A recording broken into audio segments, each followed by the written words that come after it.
them today. I know it. Welcome, everybody. I'm so glad you're here. It's a privilege to be able to speak with you this morning. And as you know, for the last few weeks, we have been gradually introducing more and more the idea of small groups. And I just want to say thank you for those of you who were here last week who took part in our kind of experiential demonstration of what small group discussions might look like. So I know that was a little bit different for a Sunday morning, so thank you for your willingness to do that, and hopefully you've gained something from that and have some good understanding of what it can look like to go into further depth about the messages that are shared on Sunday with other people in a small group setting. So it's actually an enlightening thing and a way to actually get to know people, and that's really what we're trying to do here in small groups. So that's all of that. All of that has been leading up to today, which is actually the launch of small groups. Our first one is going to actually take place tonight, but first I want to kind of talk about small groups and fit them into a larger picture that we talk about a lot here at Grace Church. And so then you can see why we've been kind of pushing this so hard for the last few weeks. We talk a lot around here about becoming fully devoted disciples of Jesus to the glory of God. And you might ask, what really does that mean? And so I thought a picture might help. And so we've been working with this diagram lately to just give people an idea, an image of what it might look like as we become more fully devoted disciples of Jesus.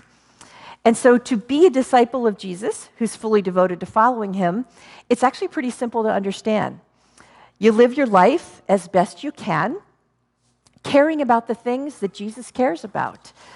Spending your time and your money and your efforts and your skills more and more and more towards those things that Jesus, by his example, told us that were important to him. And those are kind of most clearly things that indicate you love God and you love and serve other people. So what we found is that if you're growing with him like this, you're going to be actively involved increasingly in a few key areas. And we've indicated some of those in this little pie diagram. And the things in this picture aren't the only things that are going to spill out of you if you're truly working to follow Jesus, but they're some of the most common indicators that you're growing in this way. So they're also not the end goal. Let's take giving. So if you stick an envelope in the back at all there, and it's motivated by trying to impress someone or guilt or something like that.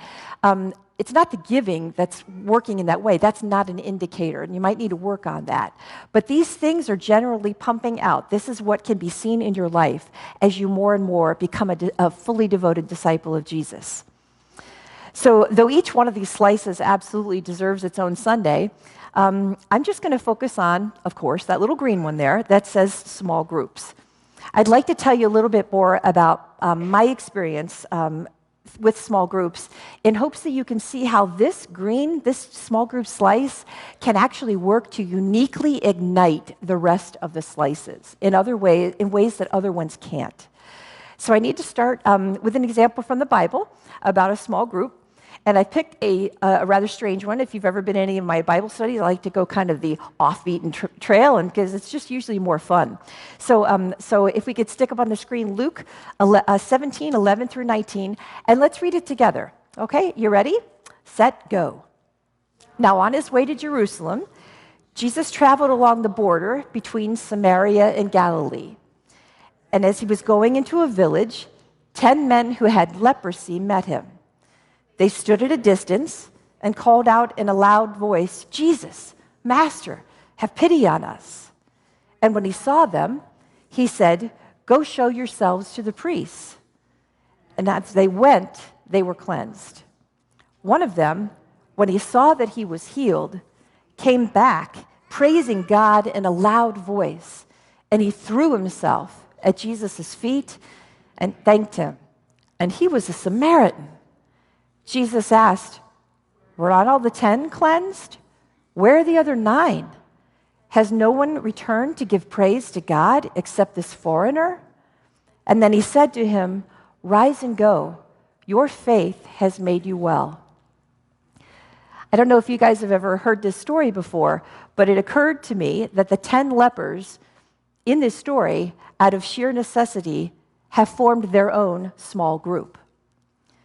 So they are desperate people with some kind of a contagious and debilitating and frankly nasty skin disease. There were many diseases in the Bible that were termed leprosy, but if what we think is Hansen's disease is what these guys are actually suffering from, you get like large open sores on your skin and your flesh gradually just kind of peels away. And we're talking digits, your nose, your ears, appendages, things like that. Highly contagious, extremely frightening. There was no way to actually combat this thing. And so these people that had leprosy were confined to the outside of the villages and their towns. So they would kind of stay outside the walls, and they would pick through the garbage dumps, which is where everybody threw their refuse and sewage and everything else, outside the city walls. And that's where these people would congregate, sorting for food in order to find enough to survive. That's what their days looked like. So you can just imagine it, how awful their existence was. And if I think about it, there's only one thing, if I'm putting myself in the place of one of these 10, there's only one thing that would actually make that harder for me, and if I was all alone. So you can kind of see why they congregate together, just to have some companionship in a life that is pretty bad. And so there's one other unique detail, an intriguing detail in our text that I really want to kind of bring to light here. And that's that one of our 10 friends, the thankful one, was a Samaritan. Now, Samaritans are ethnically enemies of the Jews. Kind of the land that Jesus lived at had a northern region, which was Jewish, called Galilee, a southern region, which was Jewish. That's where Jerusalem was. But in the middle was this large patch of territory, and that's where the Samaritans lived. So if Jesus needed to go from Galilee to Jerusalem, like to visit the temple, he wouldn't go the straight path through Samaria, or most Jews wouldn't. They would go around. So you notice they're walking on the border between Samaria and Jewish land. And so they're ethnically enemies of the Jews. So people didn't go through there. That land was unclean. These people were their enemies. Okay, the Jews destroyed the Samaritan temple about 100 years before Jesus. They are not in good standing with each other. So it begs the question: what's a Samaritan doing in a group of upstanding Jewish lepers? Why is there a Samaritan in that group? And that's the nature, though, and the beauty of small groups, is that unlikely folks come together around a common interest, a commonality between them. And even if that's leprosy, that's how small groups come together. So 27 years ago, in November, Tom and I moved into our home in Medina, Ohio. And I had our first child, my son, 5 days later. And so pretty much a new move, new neighborhood, new home, long, dark Cleveland gray winter. All of those things kind of worked in me to produce a very lonely new mom. And so things were a little bit rough in that first bit of time. And I look back on that and think that I likely would have withered on the vine, because I'm not really an extroverted kind of person. Except for one day I had a phone call from our back door neighbor. So our yards adjoined, and there weren't fences, and so I could look out my kitchen window and see all the bustling activity at her house. I had a call from her one day, and she invited me to join a Bible study small group called Faith Sharing that she had hosted at her house for probably 5 years. And I said yes for 2 reasons. Number one, Joanne Urban was a stress baker. Now, some people eat when they get stressed. Some people shop when they get stressed. Joanne baked when she got stressed. She had 5 young elementary school kids. She was hosting a group of 15 people in her house every Monday. That sounded very stressful to me. So I figured they're going to be delicious baked goods. That was reason number one. Reason number 2 was that we just had our new kiddo and we didn't know anybody, so getting a sitter, that was going to be really, really tough for us. And what we discovered is that our nursery monitor it was within range. So we could put our son down, turn the monitor on, take the other half to Joanne's living room, and we could hear everything going on in his nursery. And I'm like, excellent, don't have to do a sitter. This sounds like I'm in. And so for those two reasons, both of them not exactly worthy, that's why I said yes to the first small group that I was ever in 27 years ago. We were studying the Gospel of Matthew, and though I'd gone to church, in my tradition, I'd gone to church every Sunday, literally for my life, I had gone to church. But I had never really interacted with the Bible on a personal level before. This was pretty much the first time that I was doing that. And so this was really new for me, this Bible study thing. I was challenged, and most generally, I was confused. I did not understand what I was reading at all. As a matter of fact, there was a commentary that had both the biblical text and then the commentary. I actually never read the biblical text. I would only read the commentary because I didn't know what it was saying. I was really, really lost most of the time.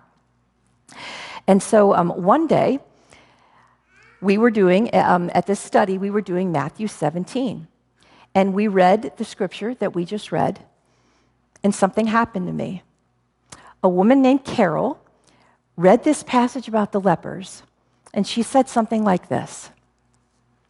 Our daughter, a few years ago, was diagnosed with leukemia, and it was an incredibly hard road, but now she is in full remission.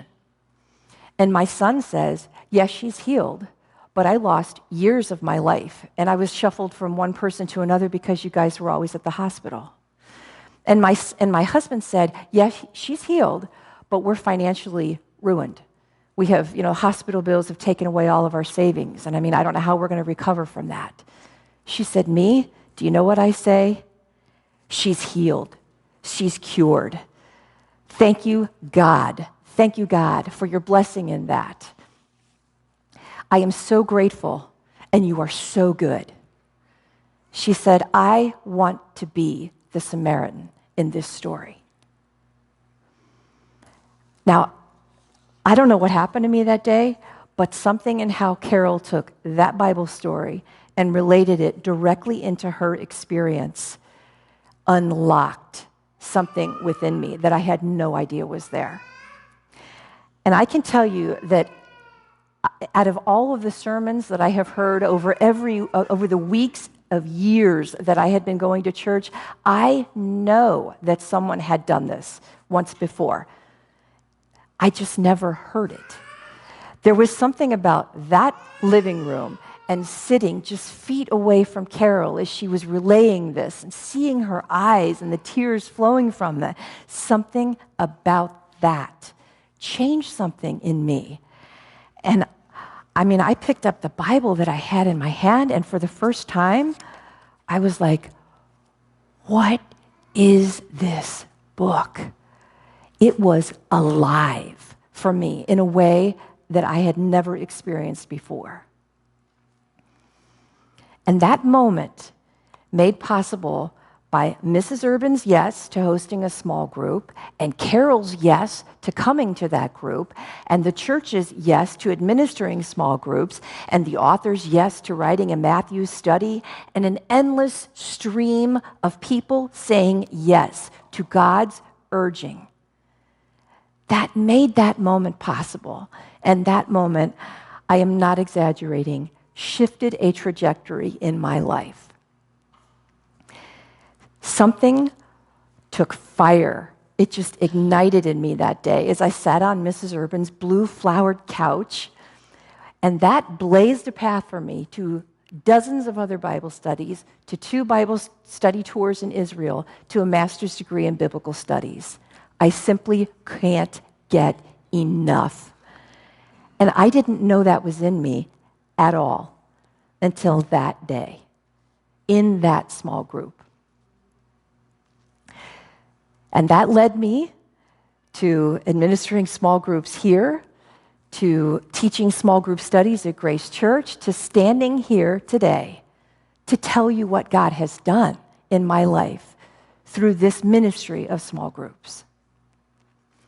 I owe a whole lot to a group of 10 lepers. So if we look back at our pie diagram, that small group slice absolutely ignited the Bible slice for me. Years later, I would come to host a small group in our house after we joined a much smaller church. And that church was a whole lot like this one, in that if somebody new walked through the door, I mean, not to make anybody paranoid that's new, but you kind of get noticed. I mean, it's just the size of it. Hey, who are they? We haven't seen them before, you know? So you kind of notice. And one day, a young man ventured through the doors, and he had 2 young kids with him, 2 little girls. And my impressions of him are still that, you know, always wore this really, really frayed Washington Redskins baseball cap. And he just looked weary, just exhausted. And his girls were 3 years old and 18 months, so they're little, they're adorable, these big doe-eyed kids. But you could tell that he was really struggling to keep up with like the hair brushing and the face washing and the fact that your shirt goes on with the tag inside, that kind of stuff, having trouble with that. Extremely private man. Said very little to anybody, but oh, how I wanted to know his story. What was going on? Where was his wife? So I was both shocked and excited when I looked at a list of small groups we were doing that I was hosting, and here was his name at the bottom. Could not believe it.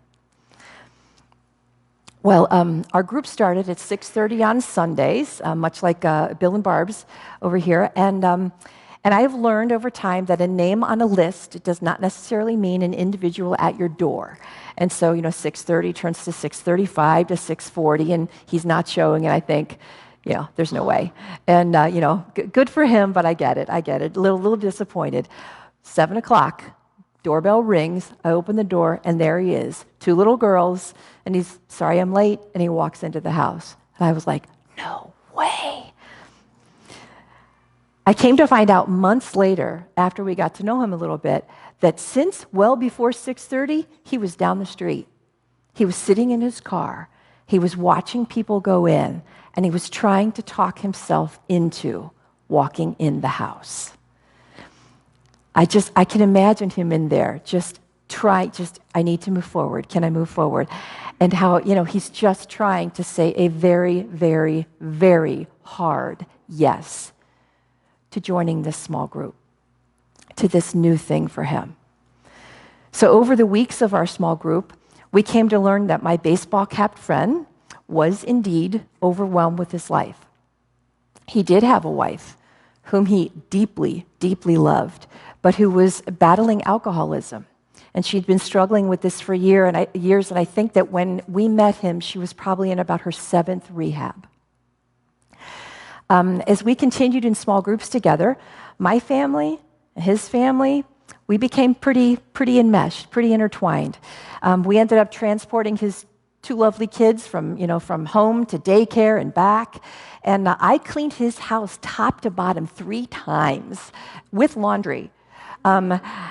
Just so that when he walked in the house one day, instead of being like, huh, it would be like, huh, just for that reaction from him. And even more, as his wife re-entered his life, things really got interesting. I mean, I found myself in situations I could never have imagined. For example, I never thought that it would be me that would be walking past an armed policeman in the emergency room who was guarding the person that I came to see, because she had driven drunk, caused an accident, and as soon as she was done at the emergency room, they were taking her off to jail, even though he had hid the keys from her. This was not in my experience. I never thought that as I was driving my car at 50 miles an hour down the road, I would actually have to grab someone's clothing to keep them in the car, because I was transporting her from a flea bag motel to yet another rehab, and she had changed her mind en route. These are things that I did not envision when I said yes to hosting a small group. But oh, how I'm glad I did. When I talk with Patty about what I'm doing to grow with God, she often asks the same question, and you may have heard it. Does it make you uncomfortable, what you're thinking about? And it's such a wise question, because what she knows is that in the uncomfortable, that's where the growth is. It's the most amazing manure in which God is most able to transform you and me into his fully devoted disciples of Jesus. And folks, that's why we're here. Do you see how the small group slice can propel the rest? Do you think I was praying as I turned into the motel parking lot, having no idea what to expect, with my friend's wife? I'd never been in that motel parking lot before. You bet I was praying. Do you think it looked like service when I'm learning how to get cat pee, the smell of it, out of the carpet in his kid's bedroom? I don't own a cat. So, yeah, this is service. And this does not come naturally to me. This is not something that I do, just naturally. But I'm starting to. This is what trying to be a Jesus disciple looks like, because this is what Jesus looks like. This is the kind of stuff he cared about. Healing the lepers, challenging us to care for each other. A lot of it doesn't come naturally to a whole lot of us. So that's why we need to learn and to grow and to practice it. And for most of this stuff, we need other people to help us learn and grow and practice. That's the very thing that small groups are set up to provide. And folks, it is your lucky day, because we have 4 small groups that are launching this week that are available and set up and just ready for you to sign up. So if I could call my small group leaders up at this time, they're going to introduce themselves and give you some information about where and when they meet, and if their group has a particular bent. And then we're going to do a communion. Patty's going to lead us in a communion video, and we'll all take part in communion. After that, then each of the groups, if you look at around the sanctuary here, we have 4 tables with blue tablecloths on them. That's where our groups are going to be. And so Barb and Bill will be there, and Tom will be there, Sharon and Melissa over there, and Leslie over there. Okay, so afterward, this is the time to sign up. If you just want to go to their table, have a conversation with them, we would love to have you do that. If you look at this half sheet insert that's probably sitting in the seat back in front of you, this contains a map. So each of these guys that are going to speak, their location is on this map, as well as a little bit of their contact information. So these are groups that are going to start meeting, starting tonight, actually. On the other side of that, a couple things about the small groups. If, let's say, you have to check your schedule and maybe you can start next week, sign up for the group. If you're going on vacation for a couple weeks and you won't be there all of the weeks until December 14, sign up for the group, okay? We're not going to take attendance and report this, okay? Please just get involved in these groups. The opportunities for growth are amazing. The other thing I need to say is all 4 groups are going to be doing basically, we're calling it a deep dive, taking questions, additional discussion from the messages that Patty's going to be delivering, and it's going to be a chance to dive a little deeper into that material that she's been presenting on Sunday mornings. So every group is going to be doing the same, basically, material, all right? So they're going to talk about groups and times, and I want to just, if none of this is going to work for you, there's just no way. If you turn your sheet around, we also have other groups that meet weekly around here that we'd love for you to become a part of. Different Bible studies, prayer group on Wednesday, the 941 devotional on Friday. Those are all listed here. And Bob and Colleen at the back there, they actually head a couple of these groups, and they actually attend all of them. So they would be great people to talk to if you have any questions about these groups after we break after communion. And then I'm available. I'll be up here, I can answer any questions as well. So with that, I think I'm going to turn it over to these guys, and they can give a short intro. Okay.